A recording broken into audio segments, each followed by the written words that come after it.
Bonjour David. Bonjour Gonala. Merci d'être avec nous aujourd'hui. Merci de me recevoir. On va parler du fonds Varenne Global. Avant ça, est-ce que tu peux nous parler de ton parcours? Avec plaisir. Alors j'ai un parcours assez classique. J'ai fait une école de commerce. Après cette école, j'ai fait un stage à la SGAM, la Société Générale Asset Management, à l'aube de la crise de 2008.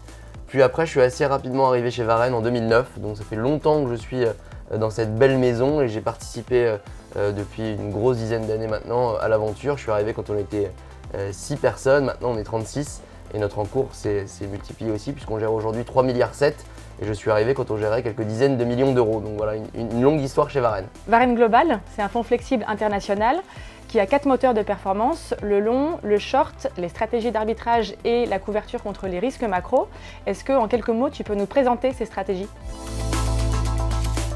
Oui, bien sûr. Alors, c'est la particularité de notre gestion, tu l'as dit, c'est qu'on associe 4 stratégies de gestion dans tous nos fonds, et notamment dans Varenne Global. La stratégie cœur, c'est une stratégie long action. Ça veut dire quoi? Ça veut dire sélectionner des entreprises de qualité dans une gestion de conviction. Donc dans Varenne Global, on en a 40 à 50 qui correspondent à un certain nombre de critères, principalement des sociétés décotées, on ne paye pas cher, et avec une qualité économique importante. Donc ça, c'est le socle de notre gestion. Mais pour ne pas trop dépendre des événements de marché, pour ne pas faire de prévision de marché court terme, on associe d'autres stratégies. On peut faire du short, comme tu l'as dit, de l'arbitrage de fusion-acquisition et des couvertures macro. Et l'objectif de ces stratégies, c'est d'essayer d'être performant dans des configurations de marché différentes en étant moins dépendant des mouvements de marché à court terme. La couverture contre les risques macro, c'est une stratégie qui est assez différenciante, qui permet donc de se protéger contre des risques majeurs. Est-ce que tu peux nous citer un exemple? L'idée, c'est vraiment de se protéger contre les risques majeurs identifiés d'un point de vue macroéconomique. C'est d'accorder un budget maximal d'1,5% par an et par fonds pour se protéger contre ces chocs. On a fait beaucoup de choses historiquement parce que les risques sont partout, depuis quelques années et encore plus peut-être aujourd'hui. Un exemple, l'inflation, c'est un thème qui est très à la mode, dont on parle beaucoup. C'est un risque qui est identifié chez Varenne, donc on le protège. Donc on a des positions sur des couvertures macroéconomiques qui permettent de se protéger contre ce risque-là parce que notre scénario est que si jamais il va y avoir un choc inflationniste important, alors les matières premières s'envoleraient de façon encore plus importante qu'aujourd'hui. Donc voilà un type d'exemple de ce qu'on peut avoir sur les couvertures macro. Est-ce que cette stratégie vous a permis d'anticiper le Covid?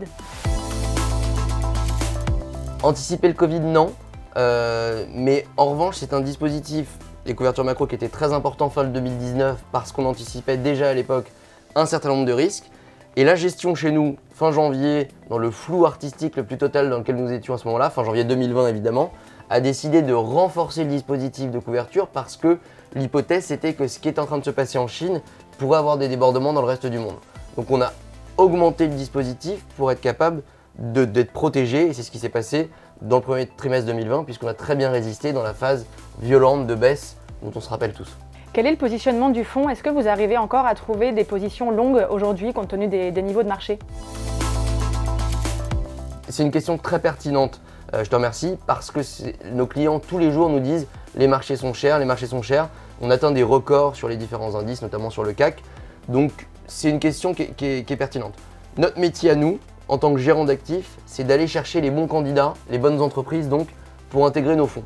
Ce qu'on constate aujourd'hui, plus qu'auparavant, c'est qu'il y a pas mal de dispersion entre les secteurs et à l'intérieur même des secteurs, de la dispersion entre les entreprises. Donc c'est à nous, en tant que gérant, d'être capable d'aller chercher les bonnes entreprises et celles qui seront générateurs de performance dans nos portefeuilles, donc pour nos clients, demain.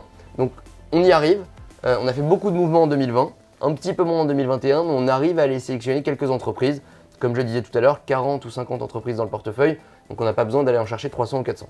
Plus 11% de performance en 2020, qui était une année compliquée sur les marchés, plus 28% depuis le début de l'année. C'est des performances qui sont impressionnantes. Qu'est-ce qui explique ces bons résultats? Indépendamment des performances, ce qui est intéressant, c'est comment est-ce qu'elle a été construite dans le temps. C'est le chemin de performance et c'est vraiment ça l'objectif de Varenne. C'est d'avoir un fonds qui est performant dans des configurations de marché différentes. Donc on a bien résisté, on l'a dit, au premier trimestre 2020 et les fonds ont été performants par la suite avec une bonne sélection d'entreprises qui ont permis de générer de la performance.